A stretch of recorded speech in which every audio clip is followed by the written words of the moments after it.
O Júnior me pediu para eu compartilhar uma palavra com vocês essa noite. E eu estava perguntando, como sempre, eu pergunto para o Espírito Santo: o que tua igreja precisa ouvir, Senhor? Uma mensagem para os jovens? Meu entendimento natural talvez quisesse chegar aqui e fazer que nem um líder de torcida, ou alguma coisa assim, e falar: vambora, vamos pra cima. Eu fiz mais ou menos isso agora aqui, né? Mas é porque o Espírito me guiou. Mas não foi planejado. Mas o Espírito Santo me deu uma palavra, irmãos, de reflexão. Agora não é aquela palavra assim: vamos pra cima do inferno. Esse momento já passou. E o inferno que está em nós, e a Babilônia que está em nós. O Famintos, ele tem uma identidade de evangelismo, amém, Júnior? Uma identidade de maluquice. Eu estava dançando que nem um retardado ali na frente. O Espírito Santo me tocou para eu vir dançar que nem um retardado aqui, mas eu não vim, eu fui tímido. Deus me perdoe, porque os tímidos não herdarão o reino dos céus. Talvez alguém precisasse do meu testemunho dançando aqui. Verdade? Verdade? As coisas que são extravagantes, engraçadas, a gente não esquece. Então Deus pensou assim: vou te usar de palhaço hoje para pregar para algumas pessoas. Deus pode fazer isso, irmãos? Vocês acham que é só pregar de terno e gravata na frente de multidões, falando da palavra de Deus, falando de teologia? Amém? Essas coisas são abençoadas, mas às vezes você vai pregar dizendo não na cara de uma pessoa. Às vezes essa é a maior pregação que você pode fazer. Às vezes é chocando um familiar seu, falando: não, isso eu não faço. Isso vai contra a palavra do meu Senhor. Isso vai contra a direção, a palavra sob a qual eu vivo.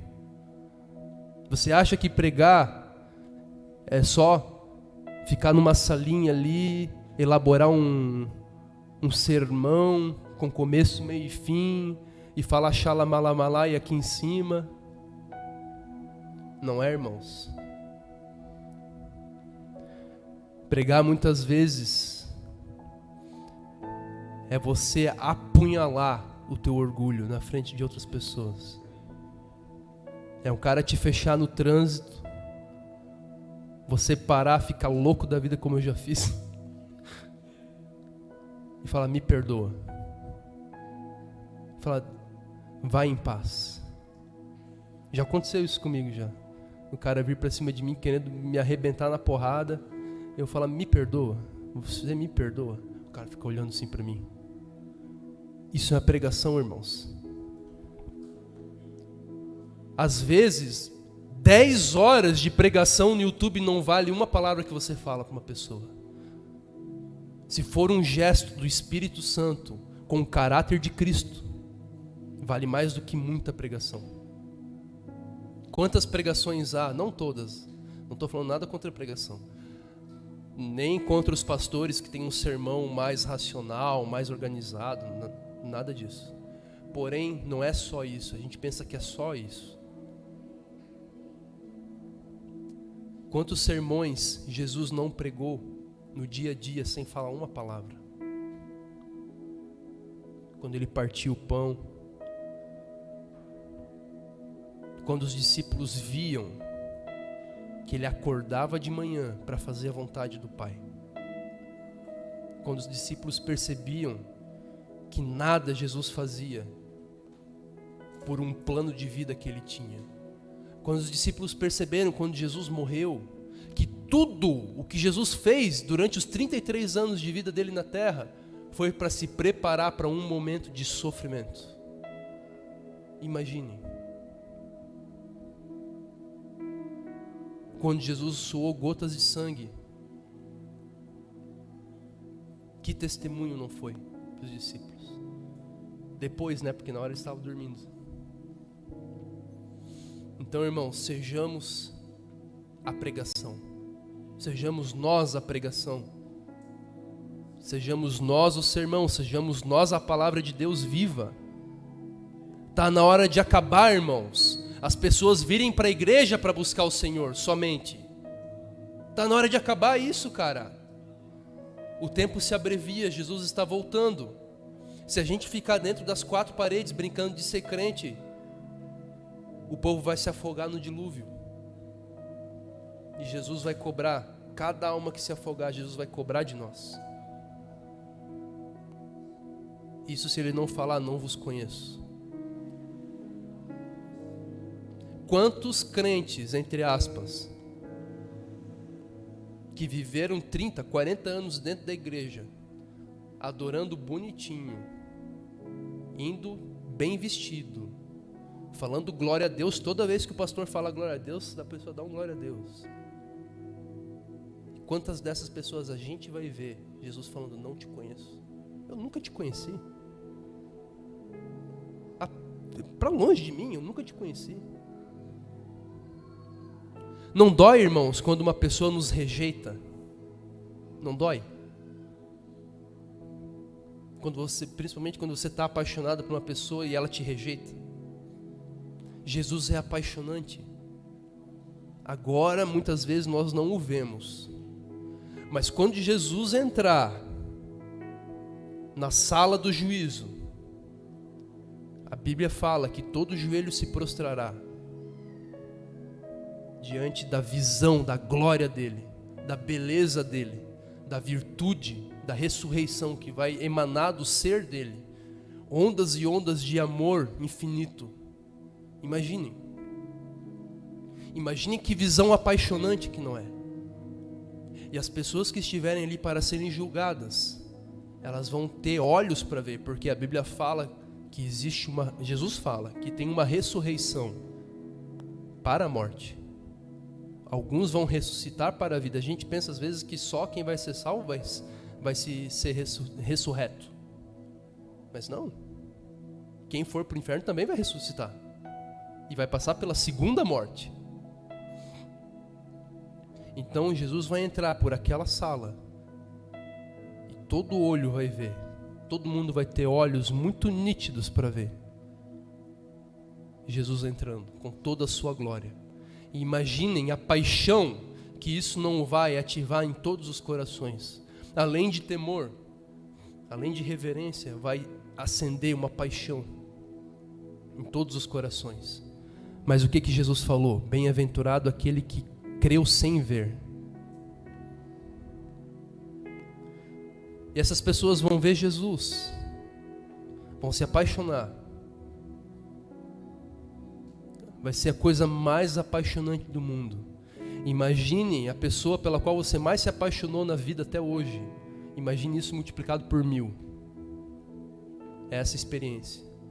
Imagine 10 minutos depois, não sei quanto tempo depois, ali naqueles momentos, logo após isso, aquele homem olhar para você e falar, não te conheço. Para longe de mim eu não te conheço. Porque você pratica a iniquidade. Tudo isso que eu tenho aqui em mim é estranho ao que está em você. Não porque qualquer pessoa vai ser pura ou digna de estar diante dele, não. Mas porque alguns vão chegar lá de banho tomado, outros vão chegar sem banho tomado. O banho da graça. Você já chegou sujo num lugar? Você chega num lugar, acontece isso comigo direto, porque eu me sujo, sei lá, só Deus sabe como. Aí, né, você chega num lugar, minha calça tá suja, tu fica todo envergonhado, né? Fica com a mão em cima, assim, coloca um livro em cima, cruza a perna. Imagine você chegar, sei lá, numa reunião do presidente da República, não do Lula, né? Do Bolsonaro ou do Donald Trump, um presidente de verdade, né? Essa igreja é política, tá bom? Não é partidária, mas é política. Aliás, essa igreja é pela verdade e pela justiça. Qualquer homem que defenda a verdade e a justiça vai ser defendido por nós. Se nós ficarmos tímidos se nós não defendermos a verdade e a justiça quando ela é manifesta num homem, na política, nós seremos ímpios. Amém? Então imagine você numa reunião com o presidente e você está todo lambuzado de lama, assim, com aqueles tênis de quem veio da roça, sabe? Que tu pisa e faz assim. Imagine. Que vergonha, né? A pessoa, por que eu não lavei o tênis antes de chegar aqui? Agora imagine tu diante do Rei dos Reis, do Senhor dos Senhores. Tu vai ver o cara, tu vai ver Jesus destruir um exército inteiro, exército, sei lá, só um exemplo, o exército russo, americano e chinês, só com uma palavra que vai sair da boca dele. Vai destruir todo mundo, ele no cavalo branco, aquela coisa toda. Imagine, nem toda a mitologia grega poderia conceber um herói tão belo, tão poderoso. Eu já estudei bastante mitologia grega, eu sei, tem uns heróis assim que são fabulosos, né? Apolo, ele tem um arco e flecha prateados, né? Que o sol reflete naquele arco e ele lança com o poder do sol, é a coisa mais linda, né? Não nos enganemos, tá? Não nos enganemos, os deuses dos gentios são demônios, amém? Porém é bonito, se você olhar do ponto de vista artístico. E o nosso herói, em cuja coxa vai estar escrito Rei dos Reis e Senhor dos Senhores, com um manto salpicado de sangue, montado num cavalo branco descendo as nuvens, destruindo todos os seus inimigos com a palavra da sua boca. Vai ser demais, né? Agora imagina, tu viu tudo isso e tu chega lá, tu vê que tu tá sujo.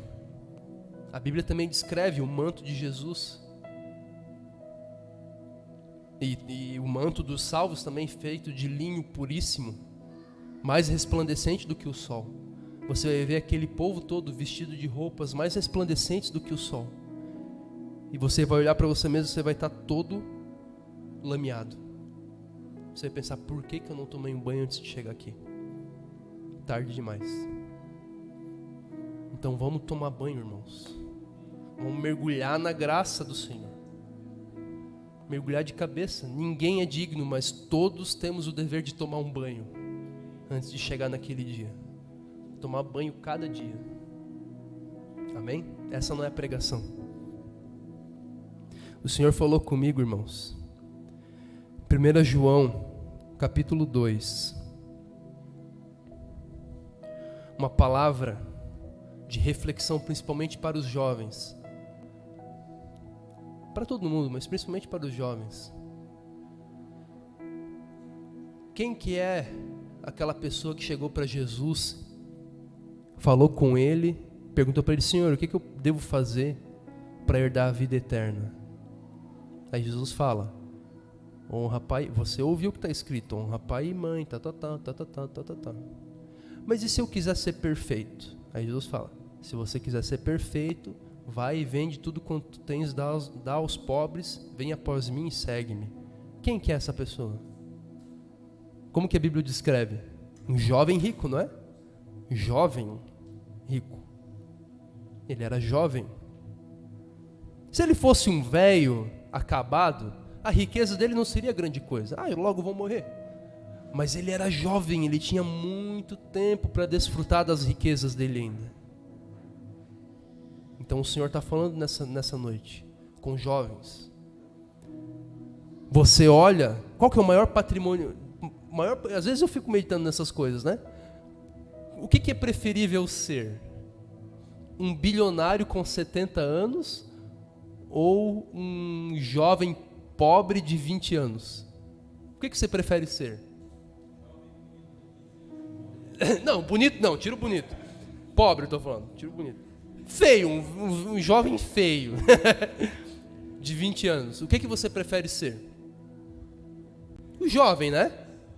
Por quê? Porque o tempo é o nosso maior tesouro.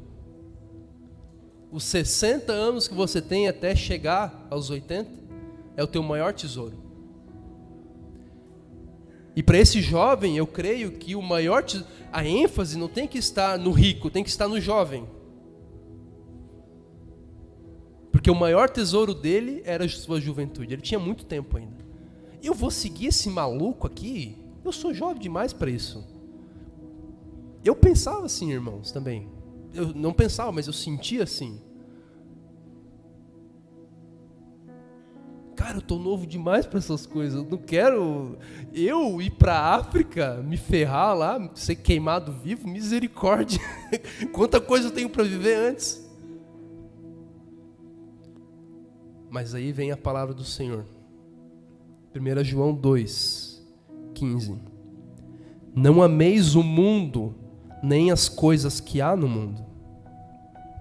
Se alguém amar o mundo, o amor do Pai não está nele.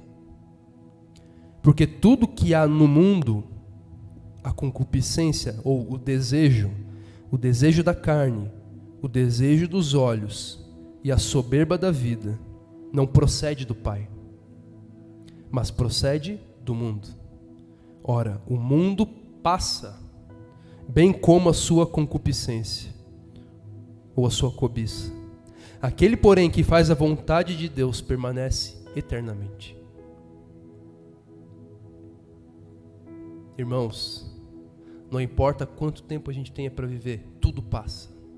João fala, a concupiscência da carne, o mundo passa. Ora, o mundo passa, bem como a sua cobiça ou a sua concupiscência. O que é?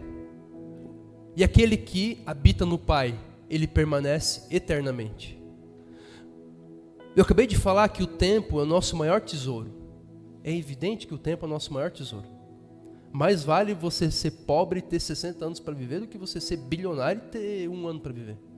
Não é? E quem que é? Então a gente não é louco de trocar 1 ano por 60. Mas nós somos loucos de trocar 60 por infinitos anos. Pela eternidade. Nós trocamos a eternidade por 60 anos de prazer ou de vida conforme a gente acha melhor. Isso não é maluquice? Jesus fala, louco, hoje te pedirão a alma.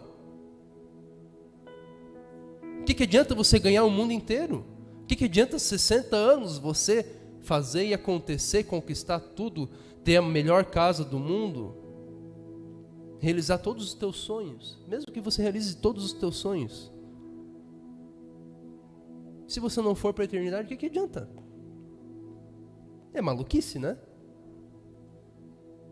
E o Espírito Santo fala, irmãos, vós jovens, não ameis o mundo, não amem os 60 anos ou 80 anos ou 50 anos que vocês viverão ainda nessa terra. Não amem.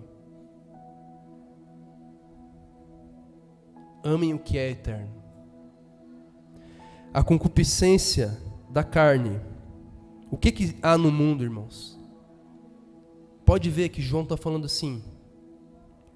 Não vem dizer que você ama o Pai. Não vem dizer que você está no Pai, se você também ama o mundo. Se alguém amar o mundo, o amor do Pai não está nele. Ele está falando, não, tem um pouquinho do amor do Pai. Não, tem 10% do amor do Pai. Não, não está. Ele falou assim, se você for jovem, beleza. Não, você tem 15 anos, beleza. O amor do Pai está em você. Ele falou isso?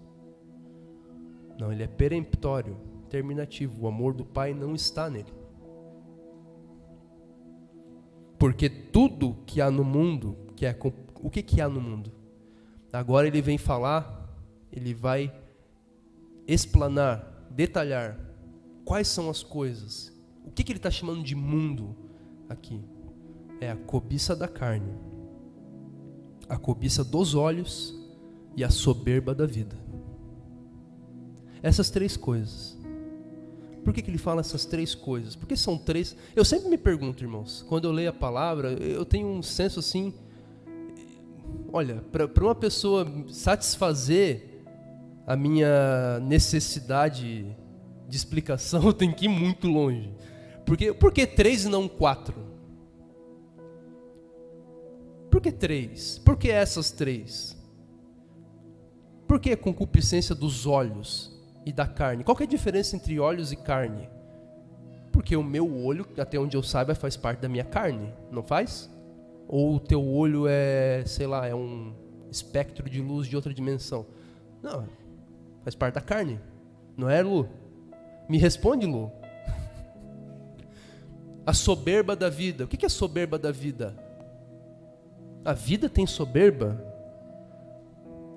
Vamos nos aprofundar, irmãos, um pouco nisso e meditar? Vamos lá para... Jesus, esqueci. Lucas 4. Lucas 4.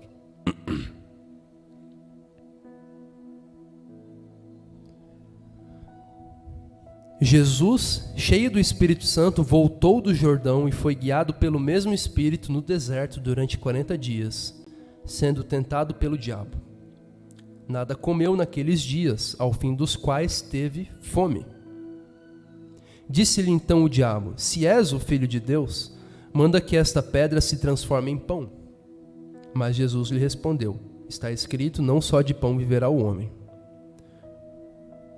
Concupiscência da carne. Satanás veio e apelou para a carne de Jesus, que estava faminta.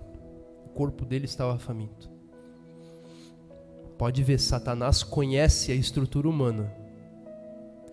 Ele sabe que os 3 poderes dele no mundo, e João sabia muito bem também, porque ele tinha uma revelação tremenda do mundo espiritual. Ele sabia que ele tinha 3 poderes: a cobiça da carne, a cobiça dos olhos e a soberba da vida. E ele veio tentar Jesus com esses 3. A concupiscência da carne, o desejo da carne, a necessidade, tudo que é necessidade fisiológica. Meu Deus, eu não estou conseguindo me concentrar no culto hoje, porque sei lá, eu estou com dor de cabeça, estou com algo assim, a carne. Ou então você não consegue nem mais tirar um tempo de oração, porque você não consegue se concentrar, porque os teus problemas estão te oprimindo tanto que você não consegue ter paz de espírito sequer para se ajoelhar diante do Senhor diante de uma hora e só ouvir o que Ele tem para te falar. Assim, aquela agitação não te permite. É a carne, é a rebelião da carne. Ou então você sabe o que Deus está pedindo da tua vida, mas você não faz. Por quê? Porque a tua carne não quer, teu corpo não quer, é desagradável. O pecado é muito mais agradável para a carne, irmãos, do que o mundo, a vida do Espírito. A gente fala do pecado, né, como algo feio, mas para nossa carne, o pecado é a maior delícia do mundo. Já viram o cachorro, né, quando fica na frente de churrascaria? Já viram? Que eles ficam assim, olhando que nem como que hipnotizados assim para os frangos girando assim. É mais ou menos como o relógio de um hipnotizador, né? O frango girando lá, ele fica lá assim, né? Essa é a nossa carne diante do pecado. A gente está lá assim. E muitas vezes a gente está firme com o Senhor. A gente deixou de praticar os pecados, mas a nossa carne está lá, salivando diante daquela carne, daquele frango. É ou não é assim? Por quê? Quem me livrará do corpo desta morte, fala Paulo. O que eu quero fazer eu não faço, e o que eu não quero fazer eu faço. Por quê? Porque a carne, infelizmente, ou felizmente, porque é o plano de Deus, é um inimigo contra o qual a gente tem que lutar até o último dia da nossa vida. O mesmo homem que falou que o viver é Cristo, que ele não vivia mais, mas Cristo vivia nele, é o mesmo homem que falou: o que eu quero fazer eu não faço, o que eu não quero eu faço. Quem me livrará do corpo desta morte? É o mesmo homem que escreveu isso, porque um parece um anjo, o outro parece um pecador. Um parece o Daniel, o outro parece um mártir, parece um santo. Nesse outro, entendi direitinho o que você falou. Esse texto de Paulo ali eu entendo perfeitamente. O que eu não quero fazer eu faço, o que eu quero fazer eu não faço. Cumprir a palavra. Eu cumpro isso todo dia, à risca. Agora, esse outro negócio aí de viver é Cristo e morrer é lucro, e E não sou mais eu que vivo e Cristo vive em mim, isso aí eu não entendi muito bem não. É o mesmo homem que fala isso? É o mesmo homem. Por quê? Porque nós temos que perseverar até o fim. Até o último dia da nossa vida. Jesus fala, no mundo tereis aflições. E a maior aflição que nós temos é a nossa carne. A gente pensa, quando Jesus fala assim, né, no mundo tereis aflições, a gente imagina o anticristo, o Império Romano, os leões, o comunismo, o Napoleão lá da Revolução dos Bichos, né, para quem está lendo. A Dilma. ela é até que uma diversão, não um sofrimento, né? Não tem nem capacidade de ser má, coitada. Mas o nosso maior inimigo, quando Jesus fala, tereis aflições, é a nossa carne. É a nossa carne. Se nós não tivéssemos a carne, ou a rebelião da carne, a gente não teria aflição, irmãos. E quanto mais você alimenta a sua carne, mais sensível ao sofrimento você estará. Vocês já perceberam quando você come muito açúcar? Tu tá assim, pra quem já deixou o açúcar, né? Tu consegue ficar um mês sem comer açúcar. Tu tá de boa, né? Dá, sei lá, tu almoçou, depois do almoço, te dá vontade de comer doce? Não. Tu toma um café, tu toma outra coisa, mas o doce mesmo, tu não toma. Não come, eu sei porque eu já fiz isso. Eu sei pessoas que fazem isso também. Cara, tu tá um mês sem comer açúcar. Beleza. Tu almoça, não dá vontade de comer doce. Dá vontade de comer outra coisa, você vai lá, come, você tá de boa. Aí, num final de semana lá, infeliz, tu vai lá e come um bolo. Domingo. Chega na segunda, cara, depois do almoço, tu quer um doce. É ou não é assim? Por quê? Porque tu alimentou o desejo do doce no final de semana. Eu não estou pregando nada contra doce, tá, irmãos? Eu só estou dando um exemplo. Mas não comam doce. Não, brincadeira. Comam com moderação. Mas é um perigo, porque o doce, ele é que nem a cocaína, gente. No cérebro, né? Não estou pregando contra o doce, mas a gente tem que ter muita sabedoria e prudência. É isso que eu estou falando. Então, mas tu come um doce, aí no outro dia tu fazia um mês que tu não tinha vontade de comer doce. Só porque tu comeu no dia anterior, pronto, acordou a fera de novo. Então a carne é assim, é uma fera que se você alimentar ela, só vai te trazer mais e mais e mais conflito, mais e mais e mais angústia. No mundo tereis aflições, Jesus falou. E se vocês alimentarem a carne, as aflições de vocês vai ser decuplicada. Porque da carne só provém morte. Paulo fala, aquilo que o homem plantar na carne vai colher morte. Amém? Então, Satanás sabia da estrutura da alma humana e da estrutura do seu poder no mundo. Ele sabe que ele tem 3 poderes. Ele chegou para Jesus e a primeira coisa, pão. Jesus está 40 dias sem comer. Agora eu pego ele. Pão. Imagine, tu 40 dias sem comer, cara. O cara te ofereceu um pão. E Jesus sabia que ele podia transformar uma pedra em pão. Um pão bem quentinho assim, tipo aquele de padaria assim, crocante, quentinho. Meu Deus, até me deu uma fome agora. Imaginem. E o que Jesus respondeu? Não só de pão viverá o homem. Jesus esmagou a carne ali. Pá! O primeiro poder de Satanás foi esmagado. Segundo poder, a cobiça dos olhos.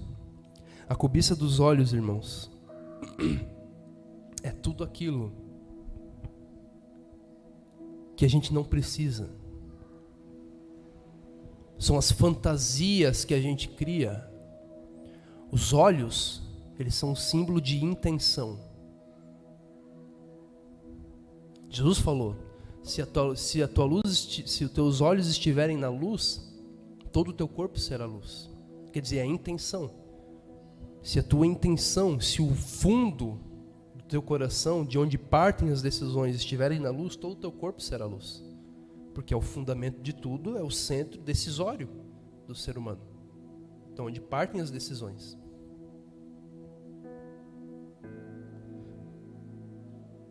Então, a cobiça dos olhos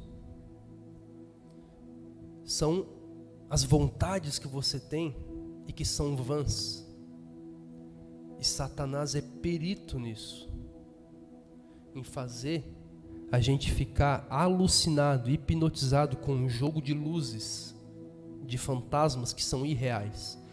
E a gente passa anos e anos e anos correndo atrás do vento, correndo atrás dessas sombras. Salomão é um exemplo clássico disso. Ele falou, corria atrás do vento. Ficou desejando mulheres de todos os reinos. Construiu tudo, sugestão de Satanás. Satanás foi lá, soprou no ouvido dele. A cobiça dos olhos. Aquilo que é aparência. Os olhos, nossos olhos, eles veem as aparências. Aquilo que aparentemente é bom. A igreja está cheia de cobiça dos olhos, irmãos. Cultos, todos que são feitos para causar admiração, para maravilhar os olhos das pessoas. Mas é tudo sombra. É tudo falso. É tudo miragem. Não tem substância por trás. Essa é a cobiça dos olhos. Quando Satanás fala para Jesus,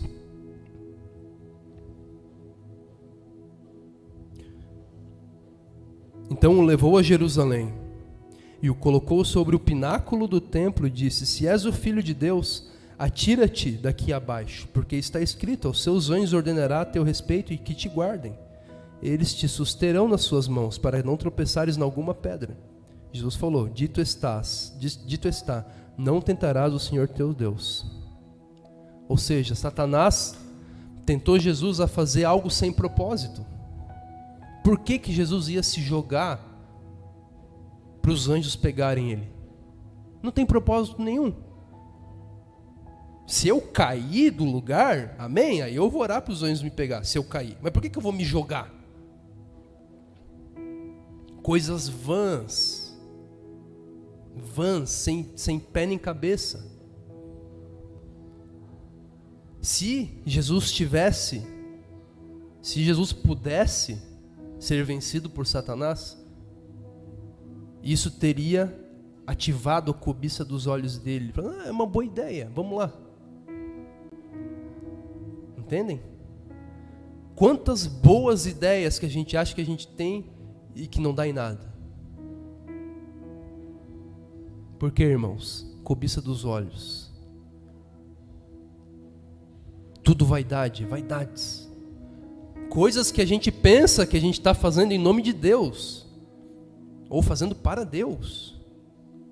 Coisas que a gente faz dentro da igreja.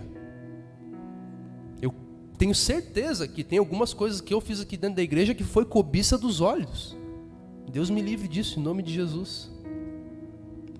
Que eu não fiz pela vontade do Senhor. Foi uma vaidade, alguma coisa que veio na minha cobiça, para eu olhar e admirar. Quantos sonhos você já não teve, desde que você tinha, 10 anos de idade? Eu quero ser isso, quero ser aquilo outro. Quantas coisas você percebeu que eram besteira? Que era vaidade, que não tinha nada a ver? Um monte, né?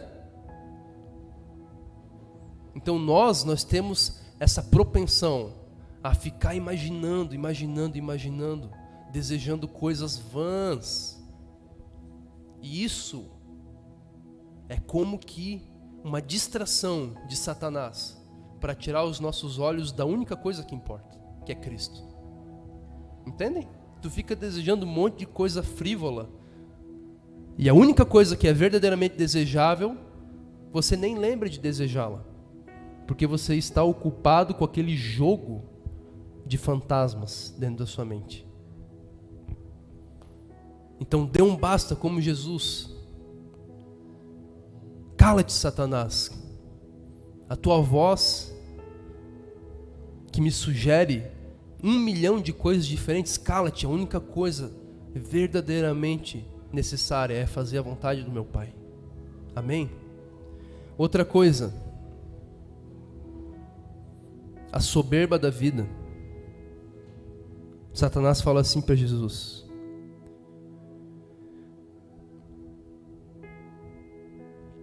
mostrou-lhe no momento todos os reinos do mundo, e disse-lhe o diabo: dar-te-ei toda essa autoridade e glória. Soberba da vida, ostentação. O verbo ali em grego, que é traduzido como soberba, ele significa também ostentar, mostrar, pavonear. Um verbo que eu acho muito bonito na língua portuguesa é pavonear. Sabe o que é pavonear? Vem de pavão. Vocês já viram o que o pavão faz? Já viram? Ele pega, ele abre assim aquele negócio que ele tem atrás assim, e fica se mostrando assim, né? Um negócio todo extravagante e tudo mais. Isso é pavonear-se, é você ficar que nem um pavão se mostrando assim. Soberba da vida. O que Satanás fala? Ele mostrou para Jesus todos os reinos do mundo e falou: te darei toda essa autoridade e glória, porque ela me foi entregue, e dou a quem a quiser. Portanto, se prostrado me adorares, toda será tua. E Jesus respondeu: ao Senhor teu Deus adorarás, e só a Ele darás culto. Soberba da vida. Aí se completou as 3 coisas, os 3 poderes de Satanás. Tudo aquilo, irmãos, que dá glória a nós. Uma das forças mais poderosas do pecado é a soberba, é a rebeldia. O que a Bíblia fala? Deus resiste ao soberbo. A Bíblia fala assim: Deus resiste às prostitutas, Deus resiste aos adúlteros. Não, Deus abomina o adultério, Deus abomina a prostituição, mas Ele resiste ao adúltero.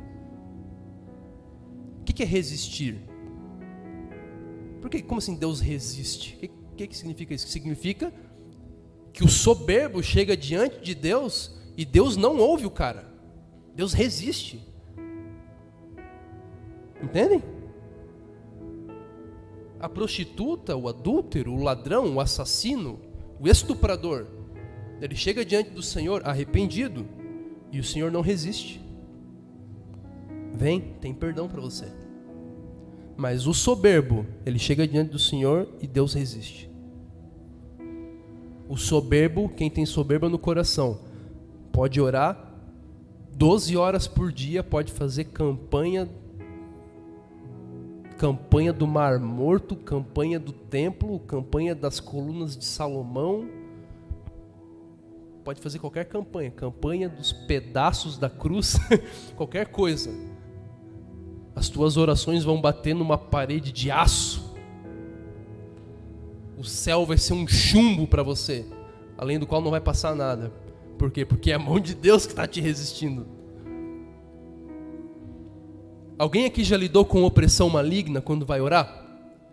E parece que a oração não sobe, tu tem que ficar lá, né? Resistindo, você tem que ficar lá guerreando em oração, batalhando, até que rompe. Mas se Deus está te resistindo, meu irmão, pode esquecer. Satanás a gente vence com o poder do Espírito. Agora, se Deus, né, que nem diz a palavra, se Deus é por nós, quem será contra nós? E se Deus é contra nós, quem será por nós? Estamos ferrados. Então, se tem soberba no teu coração, tu está ferrado. Mas ferrado assim no sentido mais pleno da palavra. Se pudesse ter uma definição de ferrado no dicionário, deveria ser essa: aquele que é soberbo. E a soberba precede a destruição, a palavra fala também. Não é assim? Então a soberba da vida o que nós temos em nós que é por amor próprio, que é para dar glória a nós mesmos. Não é simplesmente a glória dos reinos da terra, como Satanás ofereceu para Cristo aqui. Às vezes pode ser, sei lá, uma roupa que o Senhor pediu para você dar para alguém e você não deu, porque você se acha bonito naquela roupa. Soberba da vida. Às vezes, e muitas das vezes, é uma pessoa diante da qual Deus te falou, vai lá e pede perdão para ela, e fala tal coisa para ela e pede perdão, e tu não foi. Opa, sério, Senhor, que eu tenho que fazer isso? É. E tu não acredita que é o Espírito Santo que fala. Quantas vezes já aconteceu isso comigo, irmãos? Deus fala, vai lá e pede perdão à pessoa. Aí eu faço algum jogo de racionalização da minha mente, que só pode ser com a ajuda de Satanás que eu faço, de sugestão maligna. Eu racionalizo de um jeito, não foi Deus que falou comigo. E vamos embora. Soberba. Por quê? Porque eu estou lá protegendo a minha imagem, a minha autoimagem. Tem que ver se coisas vergonhosas, né? O Cris falou que confessou coisas vergonhosas pro pastor, né? Todo mundo já fez isso. Estou falando do Cris agora porque foi o último caso que me ocorreu. Mas quem não, né? Se você nunca confessou nada vergonhoso pro pastor, você está soberbo ainda. Verdade? Ou você é um ser humano único, que nunca fez nada vergonhoso na vida, que não pode ser falado entre as suas tias, ou então você está sendo soberbo. E o Cris rompeu a soberba nesse momento. Em nome de Jesus, glória a Deus por isso. E está mais leve, não tá? É o jugo do pecado que está saindo, irmão. Compreendem? Por quê? Por que a gente não conta as coisas vergonhosas? Porque a gente está preocupado, o que a pessoa vai pensar de mim, cara? Quer dizer, a pessoa me acha todo bonitão, me acha tão virtuoso, né? Gente do céu, essa é a queda de tantos pastores, de tantos ministros da palavra, de tantas pessoas usadas por Deus, elas caem nisso, irmãos. Porque elas são usadas por Deus, elas ressuscitam mortos, elas são grandes evangelistas. Aí ela vai lá e cai num pecado terrível. E jamais tem a coragem de confessar. Por quê? Porque ela tem demasiado amor a toda a imagem de homem de Deus que ela criou durante todos aqueles anos. Ela está amando o Senhor? Não, ela está amando a si mesma. Soberba da vida. Esse é o primeiro pecado de Satanás. Soberba. Ele olhou para Deus, isso não está na palavra, tá? Mas eu imagino que foi assim. Ele olhou para Deus e falou, esse cara não é tão grande assim, entendeu? Esse cara não é tão poderoso assim. Peraí. Olha como eu sou fabuloso. Ele olhou para si e se apaixonou por si. Que nem a história de Narciso, né? Na mitologia grega. Ele viu seu próprio reflexo na água e se apaixonou. E quando ele foi beijar ou tocar aquele reflexo, ele se afogou e morreu. Satanás, em vez de se afogar, ele foi precipitado sobre a terra. Ele caiu. Ele olhou para si mesmo, como eu sou glorioso. Você, jovem, talvez olhe para si, como eu sou bonito, como eu sou inteligente, como eu canto bem.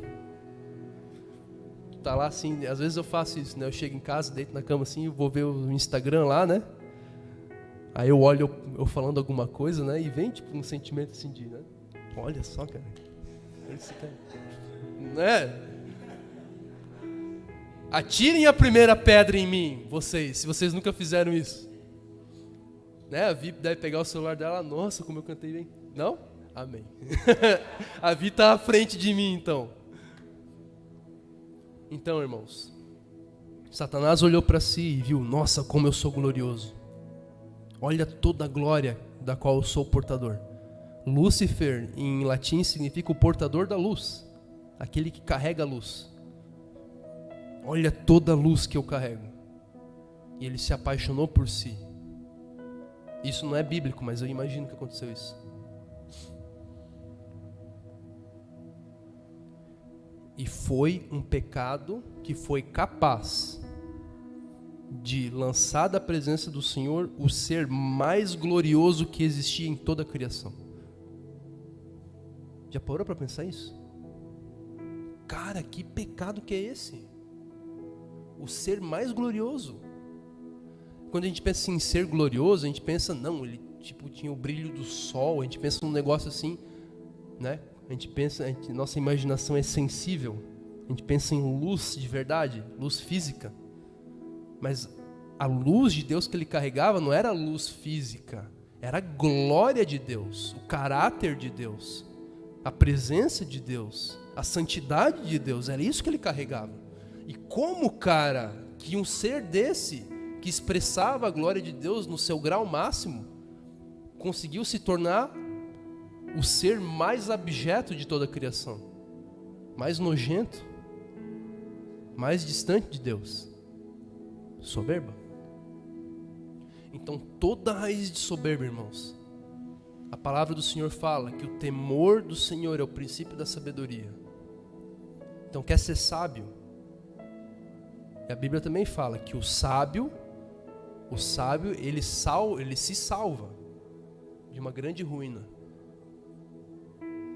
Então se você quer evitar uma grande ruína, ruína eterna, seja sábio. E o princípio da sabedoria, não seja o tolo, seja o sábio. E o princípio da sabedoria é o temor do Senhor. E com temor, procure em você cada semente de soberba que ainda há.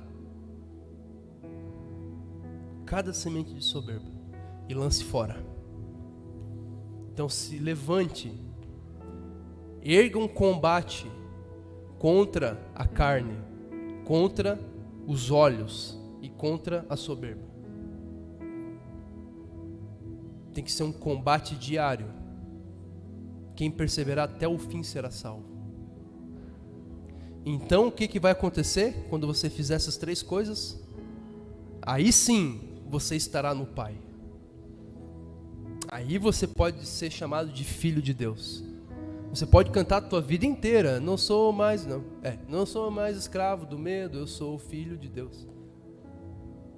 Tá, do medo você não é mais escravo. E da soberba? Eu acho uma bênção esse louvor, tá, irmãos? Mas a gente tem que meditar a respeito das coisas que a gente fala. E da cobiça dos olhos, você é escravo ainda? Se você é escravo da cobiça dos olhos, da soberba da vida e da cobiça da carne, você não é filho de Deus. Você pode ser o cara mais corajoso do mundo. Você pode cantar a vida inteira que você não tem mais medo. Você não vai ser filho de Deus, porque a palavra fala que você não é. Você está mentindo. Mentindo para si mesmo. Amém? Vamos sair desse lugar em nome de Jesus, irmãos. E essa palavra é principalmente para os jovens, porque essas três coisas são mais sedutoras para o jovem, porque ele tem muito tempo ainda na vida dele para, entre aspas, desfrutar dessas coisas. Amém? Se coloque de pé em nome de Jesus.